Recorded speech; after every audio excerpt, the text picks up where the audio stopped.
ইন্না ইদ্দাতাশ শুহুরি ইনদাল্লাহি 12 শাহরান, নিশ্চয় আল্লাহর নিকট মাসের সংখ্যা 12টি। ফি কিতাবিল্লাহি ইয়াওমা খালাকাস সামাওয়াতি ওয়াল আরদ, আল্লাহর কিতাবে সেদিন থেকে যেদিন তিনি আসমান ও জমিন সৃষ্টি করেছেন। মিনহা আরবাআতুন হুরুম, এর মধ্য থেকে 4টি মাস সম্মানিত। তো আল্লাহ পাক রব্বুল আলামিন বলতেছেন যে 4টি মাস সম্মানিত। এরপরে এই 4টি মাস কোন 4টি মাস আর আল্লাহ পাক রব্বুল আলামিন বলে দেন নাই, এরপরে অন্য আলোচনায় চলে গিয়েছেন। এখন আমাদের যদি এই 4টি মাসকে তা জানতে হয় তাহলে আমাদেরকে তাকাতে হবে হাদিসের দিকে। হযরত আবু বকর রাদিয়াল্লাহু তাআলা আনহু থেকে বর্ণিত, রাসূল সাল্লাল্লাহু আলাইহি ওয়াসাল্লাম বলেছেন, ইন্নাজ জামানা ক্বাদ ইস্তাদারা কাহাইআতিহি ইয়াওমা খালাকাল্লাহুস সামাওয়াতি ওয়াল আরদ, নিশ্চয়ই সময় তার সেই স্বাভাবিক অবস্থায় ফিরে এসেছেন যেদিন আল্লাহ আসমান ও জমিন সৃষ্টি করেছেন।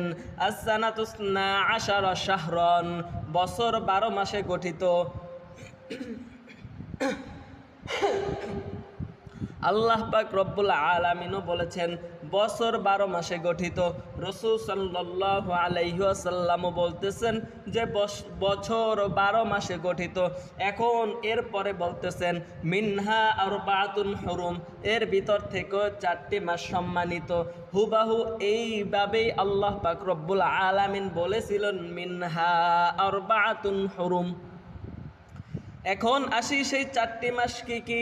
সালাসাতুন মুতাওয়ালিয়াত, তন্মধ্যে 3টি মাস ধারাবাহিকভাবে আসে। সেই 3টি মাস হলো যুলকাদাতি ওয়া যুলহিজ্জাতি ওয়াল মুহররম। জিলকদ মাস, জিলহজ মাস এবং মুহররম মাস।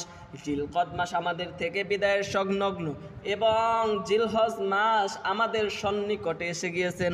এরপরেই আসবে মুহররম মাস। এখন আরেকটি মাস যেটি রয়েছে তা হলো ওয়ারাজাবু মুদারাল্লাযী বাইনা জুমাদা ওয়া শাবান,